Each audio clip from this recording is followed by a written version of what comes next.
Hebreus, capítulo de número 10. Carta aos Hebreus, capítulo de número 10, a partir do versículo 19. A porção da palavra de Deus nesse texto nos diz o seguinte: tendo, pois, irmãos, intrepidez para entrar no Santo dos Santos pelo sangue de Jesus, pelo novo e vivo caminho que Ele nos consagrou pelo véu, isto é, pela sua carne, e tendo grande sacerdote sobre a casa de Deus, aproximemo-nos com sincero coração, em plena certeza de fé, tendo o coração purificado de má consciência e lavado o corpo com água pura. Guardemos firme a confissão da esperança, sem vacilar, pois quem fez a promessa é fiel. Consideremo-nos também uns aos outros para nos estimularmos ao amor e às boas obras. Não deixemos de congregar-nos como é costume de alguns, antes façamos ademoestações, e tanto mais quanto vedes que o dia se aproxima. Feche seus olhos, falemos com Deus mais uma vez. Bendito Deus, Senhor da nossa vida, Criador e Salvador por meio do seu Filho Jesus Cristo, que derramou o seu sangue na cruz para pagar pelos nossos pecados e para nos comprar para sermos seus para toda a eternidade e encontrarmos no Senhor a verdadeira razão da existência, o nosso prazer, a nossa alegria, a nossa vida. Venha, Senhor, fala ao nosso coração. Precisamos do Teu poder inundando-nos para que não somente entendamos o Teu querer, mas com alegria pratiquemos a Tua vontade. Esteja conosco, perdoa os nossos pecados, avive em nós a Tua obra, pois oramos em nome de Jesus. Amém. Eu não sei quantas resoluções você fez no ano que inicia. Mais uma vez, a gente sempre lembra, a gente faz um monte de resolução, não é isso? Eu vou fazer mais exercício, vou comer menos gordura, menos açúcar, quero fazer uma viagem para um local específico, vou estudar mais. Cada um deve ter uma resolução específica que colocou no coração, mas eu queria desafiar você nessa noite, todos nós aqui, a termos uma resolução importantíssima da qual não devemos esquecer, não só em 2025, mas durante toda a nossa vida e relacionamento com Deus. Se você quer uma resolução que de fato vai mudar a sua vida, você precisa ter um compromisso em estar na casa de Deus. É sobre isso que vamos falar nessa noite. Um compromisso profundo em estar na casa de Deus. Nós lemos o Salmo 84 no início desse culto, onde o salmista diz que estar só na porta da casa de Deus é melhor do que estar em qualquer outro lugar. Um só dia, Senhor, nos seus tabernáculos vale mais do que 1000 outros dias em qualquer outro lugar, em qualquer outro ambiente, com qualquer outra pessoa. Nós precisamos, se temos perdido isso, ou quem sabe quem nos acompanha principalmente de casa, a gente estava conversando numa das visitas que fiz essa semana, o quanto tem gente que até hoje não voltou depois da pandemia para a igreja. E está lá em casa, acompanhando, poderia estar aqui, poderia ouvir a palavra de Deus, desfrutar da comunhão com os irmãos, sorrir junto, chorar junto, dar bronca junto. A igreja existe para isso. Eu não quero, obviamente, ficar falando de coisa específica. Tem gente que não tem como estar, tem gente que às vezes está desempregada, tem dificuldade para vir 2 vezes para a igreja, tem gente que mora longe, a locomoção é difícil. Nós entendemos esses aspectos, esses pormenores, mas com a possibilidade de estar na casa de Deus, nós deveríamos firmar um compromisso de aqui estar e entender que isso é muito importante. Muitas pessoas vêm para a igreja, se tornam membros da igreja e se esquecem que a vida cristã é um chamado diário de renovação de relacionamento com o Senhor e de aprofundamento nesse relacionamento com Ele e, consequentemente, também com o seu próximo. Esquece que o chamado de Deus é um chamado à adoração e glorificação do seu nome ou do próprio ser dele. Nós somos criados para adorá-lo, nós somos criados para glorificá-lo, nós somos criados para encontrar a alegria necessária para a nossa alma, única e exclusivamente em Deus. Enquanto continuarmos a procurar entre as coisas, nossa vida será vazia, constantemente vazia. Deus nos chama a um relacionamento coletivo? Sim. Um relacionamento individual? Sim. O equilíbrio do chamado bíblico é entendermos como deve ser o nosso relacionamento individual com Deus, mas também o nosso relacionamento coletivo, corporativo, de igreja, de comunhão, no qual o povo de Deus se alegra em Deus. Estamos aqui hoje para celebrar a grandiosidade de Deus, para juntos termos prazer no Senhor, oramos juntos, cantamos juntos, ouvimos a palavra de Deus juntos, falamos amém juntos. Numa visita também que eu fiz, a pessoa perguntou assim para mim: pastor, posso falar glória a Deus na igreja presbiteriana? Pode, só não vai falar fora de ordem, né? Porque aqui a questão é a ordem, né? Sempre, né? Conta a história que um pastor estava pregando e falando do sofrimento do irmão lá na igreja, que estava lutando com a doença, e a pessoa disse: glória a Deus. Não pode falar glória a Deus num momento desse, né? Tome cuidado. Mas se a palavra de Deus está impactando o seu coração, se Deus está sendo glorificado com o que você está ouvindo, tudo bem, em ordem você pode dizer amém, pode dizer glória a Deus, pode dizer aleluia. É melhor nós falarmos antes que as pedras clamem. Então aqui nós deixamos diferenças de lado, entendemos que somos pecadores que precisam a cada dia do poder de Cristo para nos mudar, olhamos com simpatia as diferenças, os pecados, nos tornamos sustentáculo uns dos outros, exortamos, admoestamos, amamos. Mas há uma outra coisa que muitas vezes os crentes, membros da igreja, se esquecem. Por favor, há uma coisa que nós temos esquecido em relação à Bíblia, que Deus leva muitíssimo a sério. Tanto que Ele exorta, ou nos exorta pela palavra, no que diz respeito às promessas que fazemos, aos votos que fazemos, diante dEle e diante das pessoas. E quando nós nos tornamos membros na igreja presbiteriana, pelo menos, quando você vem aqui, um membro vem aqui, ele faz uma promessa, ele faz um voto, ele responde a várias perguntas, dentre elas, em relação à sua fé, sua crença em Jesus Cristo, ao arrependimento dos seus pecados, ao desejo de andar em novidade de vida, mas há duas específicas que eu acho importantes, que diz respeito ao tema de estar um compromisso na casa de Deus. A primeira, sustentar a igreja com aquilo que Deus tem lhe concedido. Você promete, a pessoa: prometo, vou dar meu dízimo, vou dar minha oferta, nenhum problema. No outro domingo já esquece de tudo. E a outra, tão importante quanto, é: você promete frequentar os trabalhos da igreja, sustentar a igreja com os seus dons, fazer tudo possível para estar com os irmãos em comunhão. Prometo. Na primeira desavença não vem mais.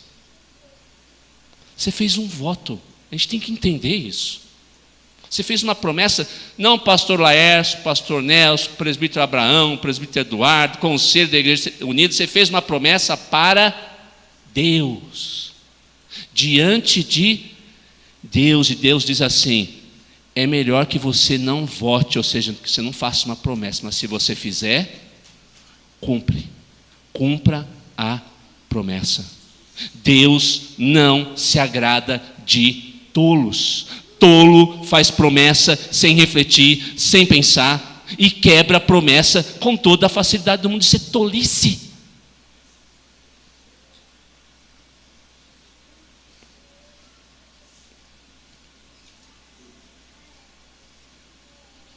Eu e você fomos chamados a viver em comunidade, a adorar individualmente, mas a adorar publicamente.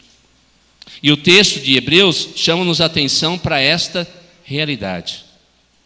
O autor de Hebreus até aqui falava da superioridade de Cristo em relação aos antigos rituais do templo, também a sua superioridade em relação aos anjos, aos levitas, ao sacerdócio.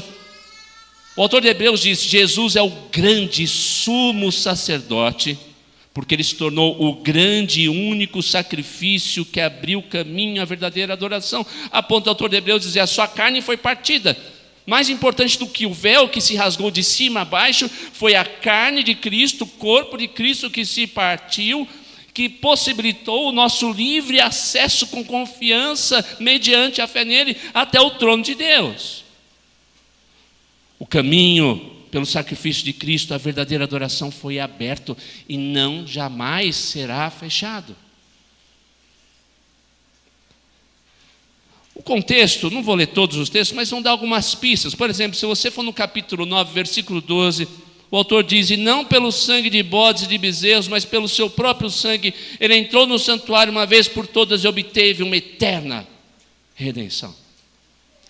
Esse versículo acaba, por exemplo, com a ideia da seita adventista, que fala que Jesus teve que complementar na sua volta a entrada no Santo dos Santos para que a gente pudesse ter redenção completa. Isso é absurdo, o texto aqui deixa claro. Ele entrou no passado e isso acabou. Lá no versículo 15, ainda no capítulo 9, ele diz: por isso mesmo ele é o mediador da nova aliança, a fim de que os que foram chamados recebam a promessa da herança eterna, visto que houve uma morte para a remissão das transgressões que foram cometidas sob a primeira aliança. Mais à frente, no mesmo capítulo: porque Cristo não entrou em santuário feito por mãos humanas, figura do verdadeiro santuário, porém do próprio céu, para comparecer agora por nós diante de Deus.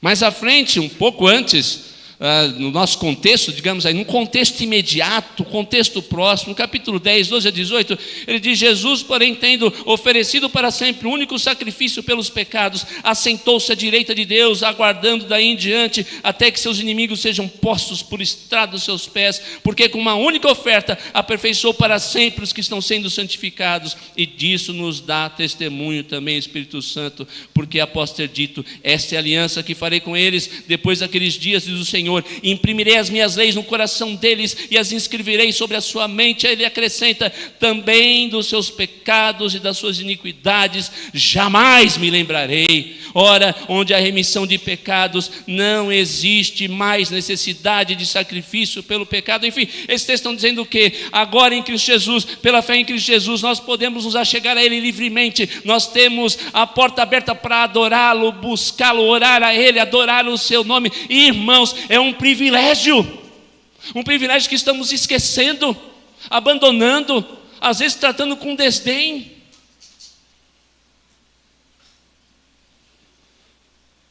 Enfim, o autor de Hebreus está dizendo para aqueles crentes e também para nós: aquilo que era antes um privilégio limitado, dado apenas ao sumo sacerdote, foi concedido a vocês, crentes, porque Cristo se ofertou por vocês e porque agora Ele intercede por vocês para sempre, até o dia em que com Ele nos encontraremos também para sempre. Privilégio a gente não abre mão, privilégio a gente não esquece, privilégio a gente não vira as costas. Nós abraçamos e aproveitamos com todo o nosso empenho, alegria e coração. Diante dessa realidade, e ao mesmo tempo desafio que a Escritura nesse texto coloca diante de nós, que lições ou consequências nós podemos ter? Jesus, o seu corpo foi partido, Ele morreu, abriu a porta para que pudéssemos estar na presença de Deus, intercede para nós diante do Pai, pelos crentes. Nós podemos aprender algumas lições, e a primeira delas é que nós podemos nos aproximar diante de Deus com o coração sincero. Aproxime-se com coração sincero. Na Bíblia, coração, vocês sabem disso, Reverendo Nelson fala muito mais sobre aconselhamento bíblico do que eu, estudou mais do que eu, e você já sabe muito bem que ele fala e é a realidade da Bíblia. A grande parte ou a totalidade dos nossos problemas em relação a relacionamentos emocionais está lá no nosso coração. E na Bíblia, o coração é o centro dos pensamentos, dos sentimentos, da vontade, das decisões. Ele controla todas essas coisas. É a nossa parte invisível, imaterial, que nos leva a ser o que somos, a pensar o que pensamos, a sentir o que sentimos, a decidir da maneira como decidimos. Se no nosso coração Deus está entronizado, tivermos os pensamentos de Cristo em nosso coração, decidiremos segundo os pensamentos de Cristo. Se em nosso coração o nosso eu, o nosso pecado estiver entronizado, pensaremos, decidiremos, sentiremos aquilo que o nosso coração egoísta deseja. É simples assim. E o autor de Hebreus diz que esse coração tem que ser sincero. Nosso relacionamento com Deus, nossa adoração diz respeito a algo que começa não quando você chega aqui, mas muito antes. Aquilo que você está carregando e com o que você está alimentando o seu coração. O lugar que deve ser a habitação de Deus. O que ou quem está habitando? Isso diz muito a respeito da sua adoração quando você vem aqui. Eu não tenho como analisar coração, graças a Deus. Coração é a área do Senhor. Mas Deus investiga os nossos pensamentos, o nosso coração. Ele sabe o que está lá. Ele sabe o que está entronizado no seu coração agora. Talvez, infelizmente, haja alguém que está aqui agora assim, minha mãe mandou vir aqui fazer o quê? É um negócio chato. Ai, caramba, vim todo domingo na igreja. Por que eu tenho que fazer essa tarefa tão árdua? Isso diz respeito muito ao que há no seu coração.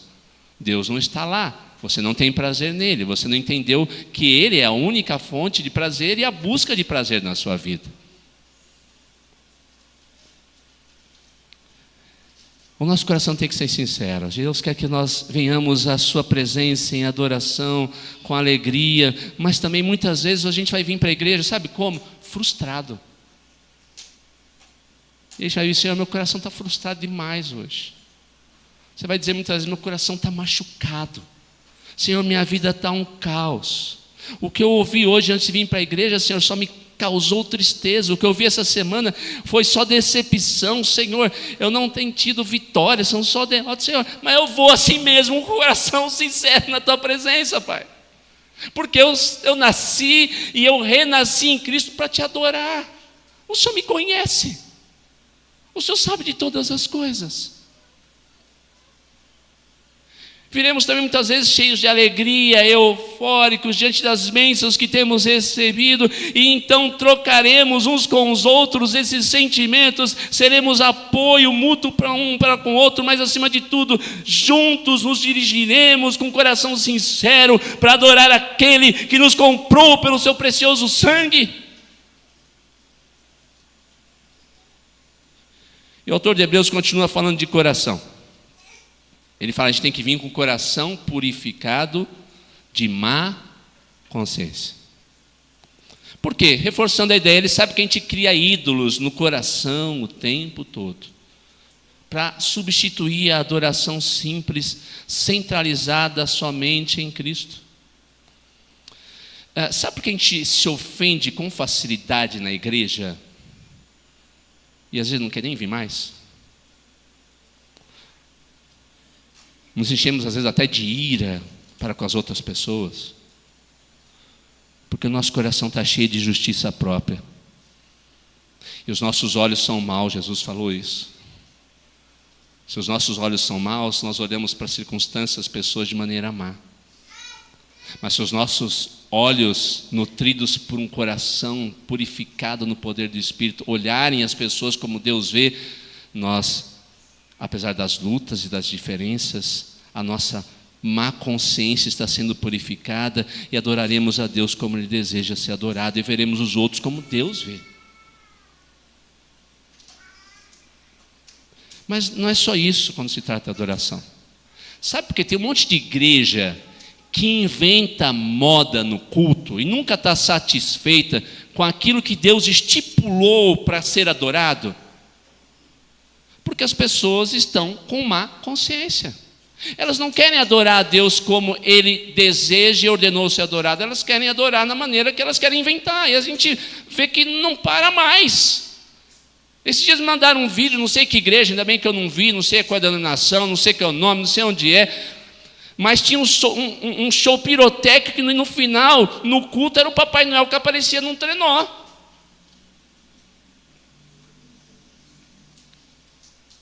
Onde nós vamos chegar? Se a nossa consciência não for purificada para transformar o nosso coração, o culto que Deus deseja, quando deseja e acima de tudo, como deseja, nunca vai nos satisfazer. A realidade é que Deus deseja adoradores que possam adorá-lo como Ele quer e não que escondem em suas lutas de sabores ou inventam modismos para serem satisfeitos em seus caprichos pecaminosos.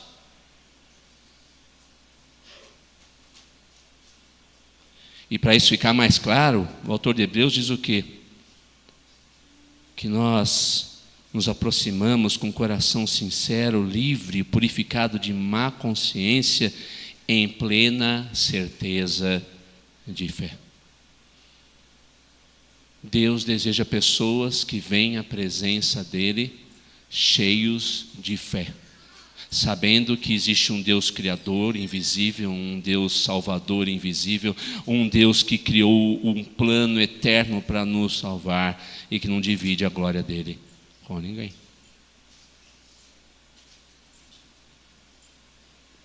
Então o autor diz diante disso que nós devemos guardar firme a confissão da esperança. Deixa eu dizer uma coisa aqui que vai reforçar a ideia do que eu falei no início, na introdução desse sermão.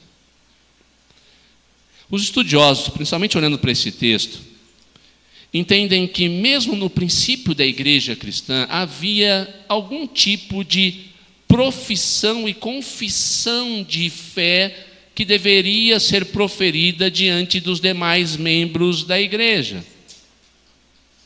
Não sabemos qual era o seu conteúdo, não sabemos como era a forma total, mas havia alguma coisa que comprometia os membros daquela igreja antiga e ao mesmo tempo fazia com que eles pudessem prestar serviço uns aos outros e a Deus.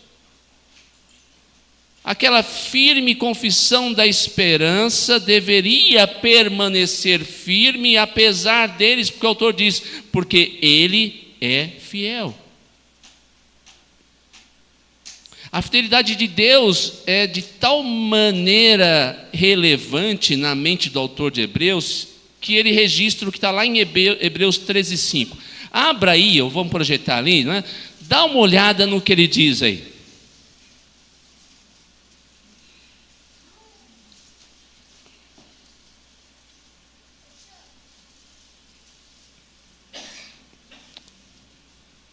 Vamos ler todos juntos. Hebreus 13:5.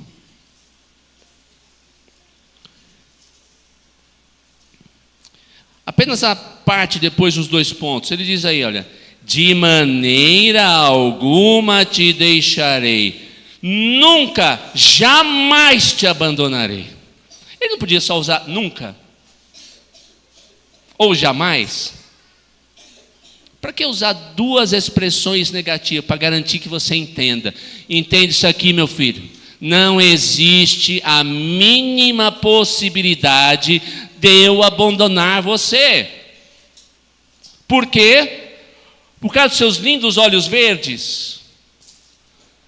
Por causa da maquiagem que você usa? Por causa da roupa de marca que você tem? Por causa da sua conta corrente? Não! Porque eu sou fiel. O autor de Hebreus, enfim, está dizendo para nos aproximarmos com o coração sincero diante de Deus, mesmo em minhas lutas, mesmo em meio às dúvidas que muitas vezes carregamos, mesmo em meio à dor, as incertezas que este mundo caído traz. Ele está dizendo: Deus sabe da nossa natureza, que somos pó. Então Ele diz: eu não vou te abandonar. Quem fez a promessa antes de você fazer qualquer promessa fui eu. Eu não sou como você, eu sou fiel.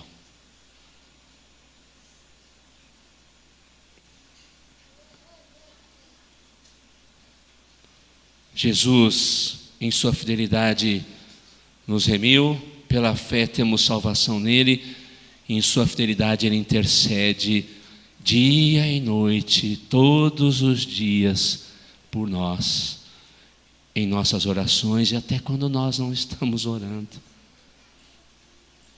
Quando nós vimos a igreja, o fazemos entendendo que é um supremo pastor e sacerdote por quem podemos adorar a Deus e que nos ouve. Nós vimos a igreja nem sempre concordando uns com os outros. Às vezes não concordamos com os líderes humanos que ali estão, às vezes não concordamos com o pastor, mas adoramos a Deus por meio de Jesus, no poder do Espírito, porque Ele é fiel. Se estamos numa igreja onde a palavra é pregada em verdade e fidelidade, aqui permaneçamos e aproximemo-nos de Deus com confiança, não por causa dos homens que dirigem o dia a dia da igreja, mas por causa de Cristo.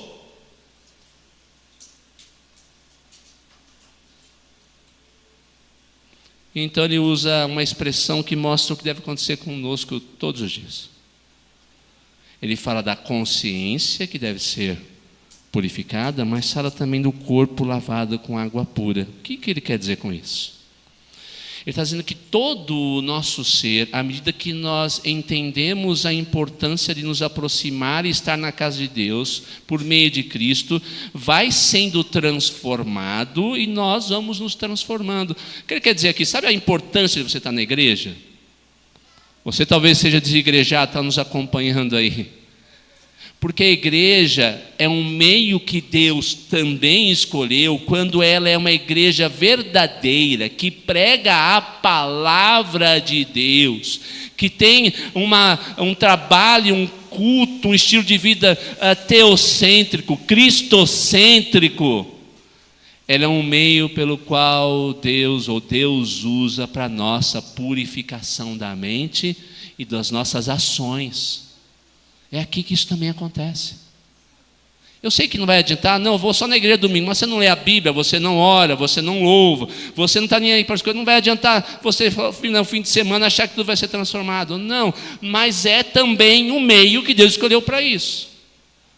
Se você não vem, não aproveita, vai ter sérias dificuldades para que isso aconteça. Jesus morreu por mim e por você, então aprenda em primeiro lugar, nós devemos nos aproximar dele com o coração sincero, transformado. Mesmo em minhas lutas, dificuldades, tristezas, as alegrias, as vitórias, nós temos que ter um compromisso com Deus. Vir até Ele, aproximar-nos diante dele. É um privilégio que em Cristo Jesus foi conquistado para nós. Segunda lição. Guarde firme a confissão. Então, além de se aproximar com o coração sincero, guarde firme a confissão da esperança. Mais uma vez, o autor está falando de uma confissão que os crentes faziam naqueles dias. Mais uma vez, ele está falando de algo importante que deveria acontecer na vida daqueles homens, daqueles crentes. Nós que fizemos essa confissão um dia na presença de Deus e das pessoas, devemos igualmente lutar para que isso seja uma constante em nossa vida. Não é uma confissão que é feita uma vez e nós esquecemos, é uma confissão que é demonstrada dia após dia pelo nosso estilo de vida, de transformação no poder do Espírito.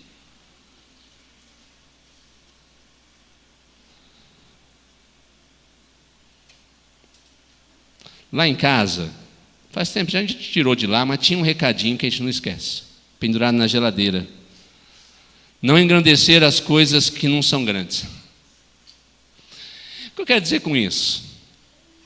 Veja, Deus chamou a mim, você, para fazermos parte do corpo de Cristo, mas nós vamos lidar com pessoas que são diferentes, que não são como nós somos, que pensam diferente da maneira como nós pensamos.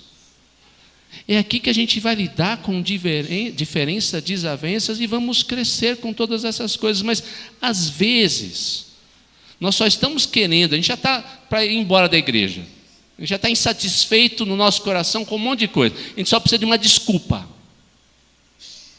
Quando ela vem, voltando ao nosso contexto histórico próximo, muita gente na pandemia já estava doido para ir embora da igreja. Quando a pandemia veio, arrumou o que queria, não voltou nunca mais. Estou mentindo? Você deve conhecer pelo menos um assim. Não voltou mais. Mas aí você vai perguntar, não. Tem gente que fala, não, é porque ainda está perigoso, ainda tem o vírus. Não, porque quando eu não fui um dia, um irmão não perguntou de mim. Não, porque está cansativo. Não, é desculpa. Nós somos especialistas em algumas coisas. Nós somos especialistas em encontrar pena em bode, chifre em cabeça de cavalo e asa em vaca. Nós temos especialidade para fazer isso. O que você quer dizer com isso, pastor? É simples. A gente fica arrumando o problema e montamos nesse problema para não nos relacionarmos com os outros, para não vir à igreja mais. Tem gente que está rindo até agora, não esperava que você fosse tão engraçado assim.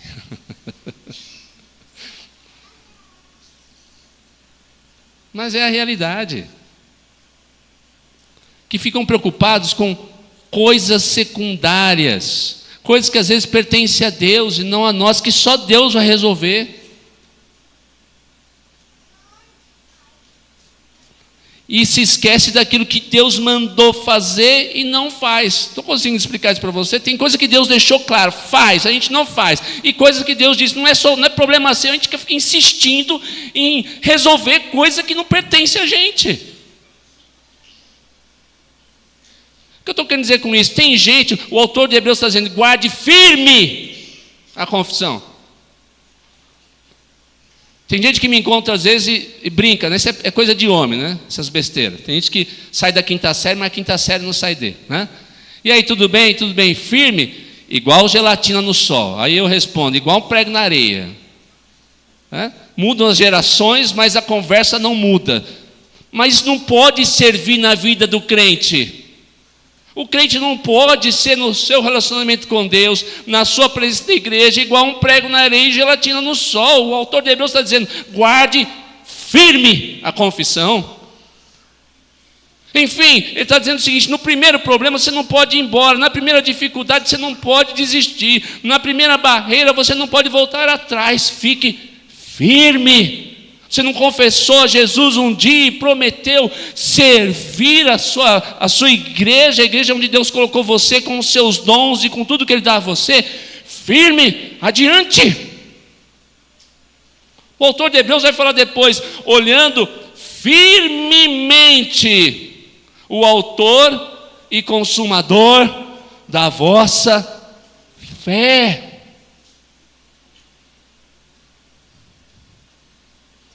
Há tanta coisa a ser feita.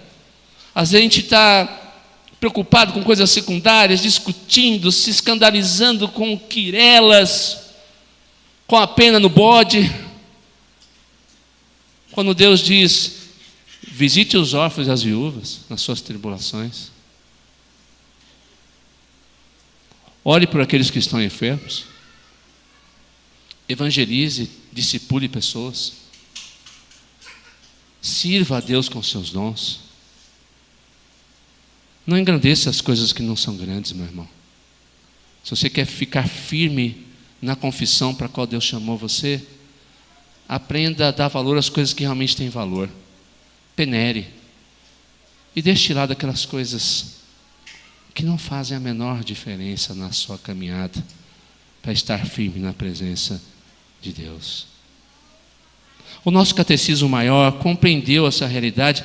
Lá na pergunta 144, A resposta para a pergunta, quais são os deveres exigidos no 9º mandamento, é a seguinte: em todas as mais coisas, quaisquer que sejam, considerar caridosamente os nossos semelhantes, amar, desejar e ter regozijo pela sua boa reputação, entristecer-nos pelas suas fraquezas, encobri-las e mostrar franco reconhecimento dos seus dons e graças, defender sua inocência, receber prontamente boas informações a seu respeito, rejeitar as que são maldizentes, lisonjeadoras e caluniadoras, prezar e cuidar de nossa boa reputação e defendê-la quando for necessário. O que ele está dizendo é muito simples. Vamos resumir. Alguém vem falar mal do seu irmão para você, fala: para, não quero saber. Você já resolveu com ele primeiro? Não, então vai falar com ele primeiro. Não, tem uma coisa boa para falar, então vem cá. Vamos resolver isso. Então eu quero ouvir. É coisa boa do meu irmão? Eu quero ouvir. Vai edificar a vida dele? Eu quero ouvir.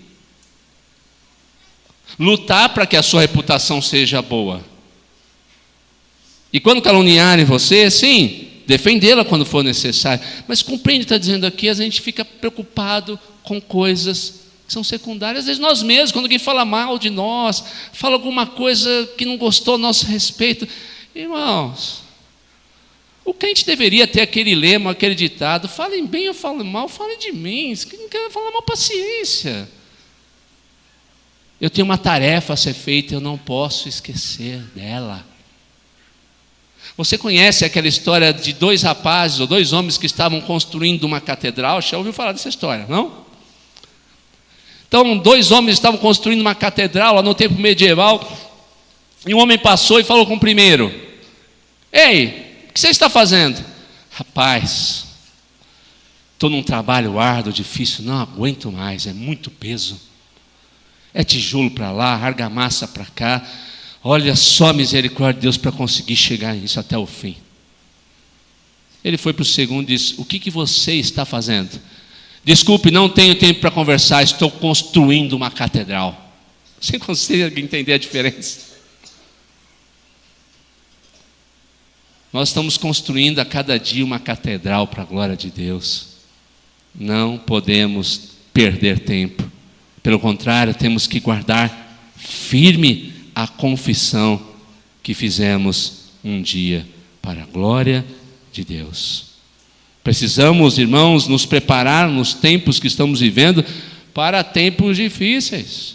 Ensinar nossos filhos também a se preparar para manter firme a sua confissão a respeito de Cristo.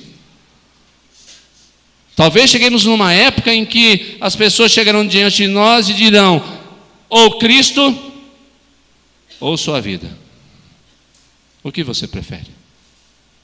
Guardaremos firme a nossa confissão?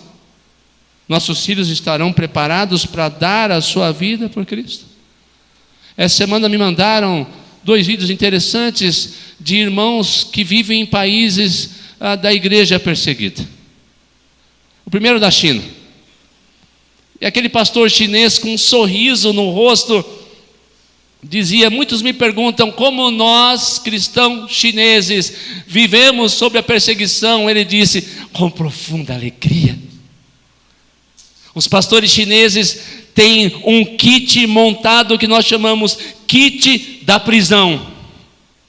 Uma escova de dente, um sabonete, algumas roupas, peças de roupas, uma toalha. Todos os dias de manhã esse kit está pronto, porque nós, se formos perseguidos, presos, torturados por nossa fé, nós nos alegraremos, mas vamos manter firme a nossa confissão. Outro vídeo de um indiano, não sei se pastor ou não, mas um homem crente, disse que estava pregando o evangelho na praça, numa das cidades na Índia, e de repente ele começou a sentir algumas pancadas no seu corpo, uma atrás da outra, e percebeu que ele estava sendo apedrejado. E uma das pedras pegou na sua testa. Ele ficou tonto. Ele disse: quando ele passou a mão, viu o sangue, ele disse: eu não chorei, eu me alegrei, porque para que eu pudesse estar aqui, todo o sangue de Jesus foi derramado por mim, e Ele me achou digno de derramar um pouco do meu sangue para a glória dEle. E ele se virou para os seus algozes e disse: eu não odeio vocês, eu me alegro com vocês. E reitero, vocês precisam do mesmo, daquele que derramou todo o seu sangue em meu lugar. Eu os perdoo e eu os amo. E se manteve firme naquele lugar. Estaríamos dispostos hoje a fazer um kit da prisão e sermos apedrejados, guardando firme a nossa confissão? No primeiro problema, irmãos, nós logo desistimos, esquecemos e não queremos estar na casa de Deus. Mas o autor diz: guarde firme a sua confissão, porque Jesus conquistou esse privilégio para você.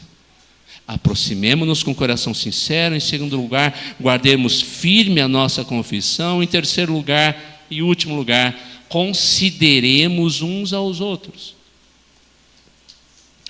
Considerar é o quê? É ter opinião elevada sobre alguém, não é isso? Quando você diz: eu tenho uma consideração tão grande por aquela pessoa, eu considero você profundamente. É uma opinião elevada.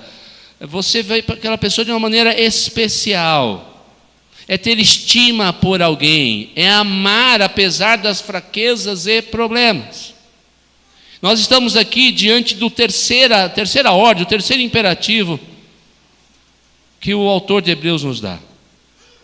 Aqui para ele a expressão do amor se dá em ação uns pelos outros, pelos irmãos, família, amigos, vizinhos. Nós devemos nos estimular e desafiar em projetos e ações que possam alcançar outros, principalmente em momentos difíceis.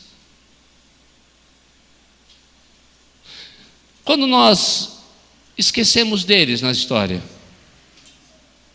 como nossos filhos olham para a igreja a partir daquilo que falamos uns dos outros? Já parou para pensar nisso? Quando você entra no seu carro, fecha a porta, fecha o vidro, o que você começa a falar?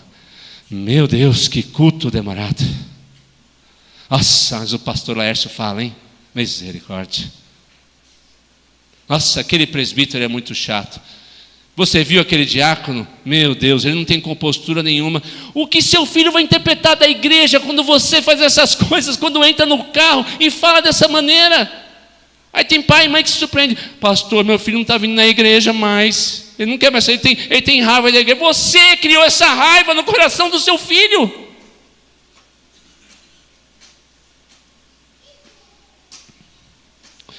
Nós devemos considerar uns aos outros. O autor de Hebreus diz: para o estímulo, não para a destruição, não para a humilhação, não para a fofoca, não para a difamação. A igreja se reúne para que ensinemos o que é uma boa obra e ajudemos uns aos outros a realizar as boas obras para a glória de Deus. A igreja não deve ser um lugar em que se desestimula as pessoas, no qual, ao invés de edificarmos, animarmos uns aos outros, sentimos apenas o peso da condenação e das críticas destrutivas.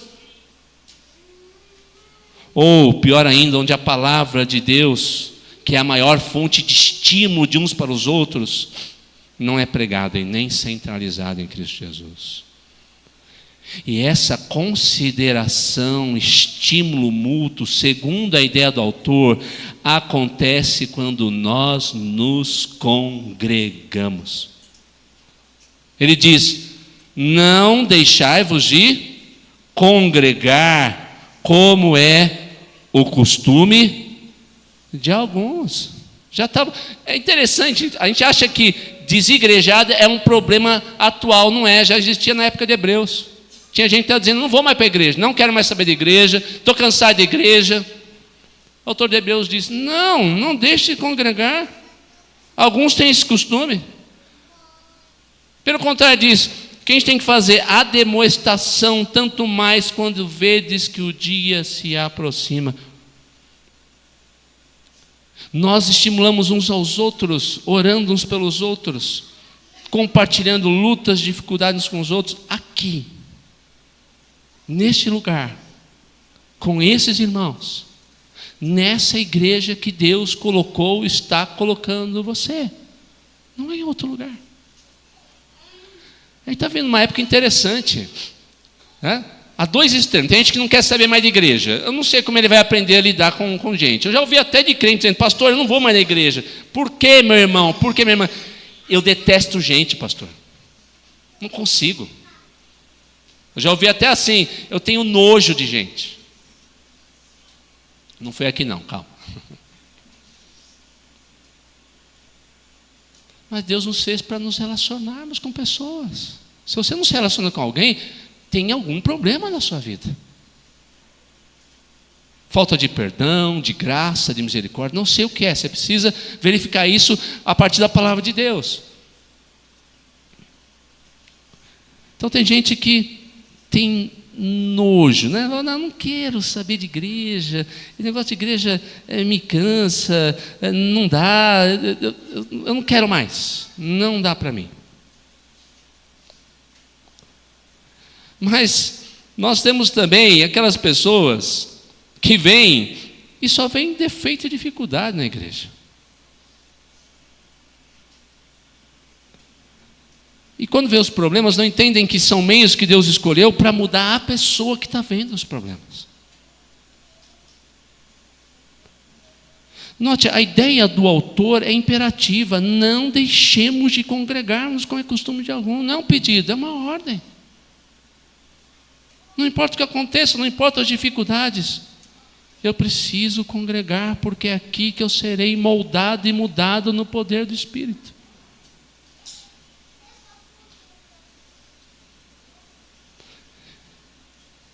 Quando vemos alguém que não está entre nós, tem gente que acha: ô pastor, oi, sim, meu irmão, pois não. O senhor já percebeu que o irmão fulano já não vem há 3 domingos?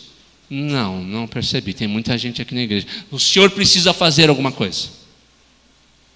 Sim, talvez o pastor tenha essa tarefa, mas a pergunta que eu faço quando ouço isso é: você já fez alguma coisa? Por que dentre tantas pessoas na igreja Deus fez você perceber? Porque Ele quer que você seja o primeiro a entrar em contato com essa pessoa e diga: meu irmão, estou sentindo sua falta. Minha irmã, está tudo bem? Como é que está a sua vida? Você está passando dificuldade? Estou sentindo a sua falta. Nós estamos sentindo a sua falta. Onde você está? Ele diz: façamos admoestações. A palavra demonstração é até mais dura. Demonstrar é chamar atenção, repreender, censurar. Numa primeira etapa, a gente ia dizer: está tudo bem com você? Sim, está tudo bem. Por que você está vindo na igreja? Sei lá, porque eu não quero. Você não pode fazer isso, está errado, isso é pecado. Você tem que dizer. Você não pode esperar o pastor. É você que tem que chegar à pessoa: meu irmão, o véu que separava foi rasgado, nós temos acesso a Deus e você está perdendo esse privilégio. Não deixe de vir à igreja. A igreja é o seu lugar, o povo de Deus é a sua família, e Deus em Cristo Jesus é o seu Deus que dirige a sua vida. Note que o texto diz: faça a demonstração, não é isso? Não, façamos a demoestação ou admoestações. E quando? Quanto mais que você vê que o dia se aproxima. Que dia com D maiúsculo? Você tem que falar para o seu irmão: meu irmão, minha irmã, Jesus está voltando. Está perto. Onde você está que não é no povo de Deus, entre o povo de Deus? Volte agora. Venha para Cristo. Venha servir ao Senhor. Venha participar da comunhão dos santos. Faça aquilo que Deus ordena. Não é só o pastor, não é só o presbítero. Todos nós temos o dever, segundo o que vemos nesse texto, de admoestar aqueles que estão deixando de congregar-se. Nunca nos esqueçamos do privilégio de estarmos na casa de Deus, adorando a Deus por meio de Cristo. Muitos não estão congregando mais com o povo de Deus porque há muito tempo já não buscam a face de Deus, já não leem mais a Bíblia, já não oram mais, já não cantam mais, já não louvam mais, já não falam mais das coisas de Deus. A igreja então se tornou um lugar chato. E a presença de Deus, ou por que a presença de Deus se tornou para essas pessoas chata há muito tempo. Uma das primeiras reações e sintomas de que o amor de Deus e pelo próximo se esfriou de nós é quando nós ficamos longe do culto da adoração. Você pode ver que é assim. Essa pessoa não vai ter só o problema de não vir na igreja. Se você começa a vasculhar, a vida dela está toda torta. Totalmente. Nós precisamos mudar com urgência a nossa visão quanto ao culto presencial comunitário. Temos de mudar a visão, por exemplo, do trabalho como prioridade antes do culto a Deus, da diversão antes do culto a Deus, de faltar ao culto como protesto contra a liderança.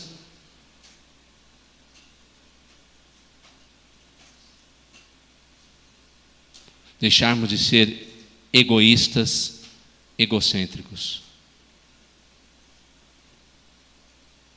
Hoje é o tempo de assim fazermos. Hoje é o tempo de satisfazermos no Senhor, porque o dia se aproxima e nos encontraremos com Ele. Devemos estimular uns aos outros, admoestando uns aos outros em amor. Quando o crente vai ao culto de adoração, ele expressa seu amor por Jesus, ele entende que Jesus, cabeça da igreja, está presente no culto e deseja também a presença de Jesus na sua vida. Dizendo de forma diferente, a cabeça da igreja não pode funcionar sem o corpo. O crente é a parte do corpo de Cristo, que Cristo apresenta a si mesmo como igreja gloriosa, sem mácula, nem ruga, nem coisa semelhante, porém santa e sem defeito. A cabeça pode sobreviver sozinha, mas ele quer o corpo que é a igreja. Portanto, irmãos, olhando para esse texto e para esse privilégio tão maravilhoso que foi conquistado para nós, aproximemo-nos com o coração sincero. Guardemos firmes a confissão, ou firme a confissão que fizemos em Cristo. E consideremos uns aos outros, a cada dia mais e mais que vemos que a volta de Cristo se aproxima.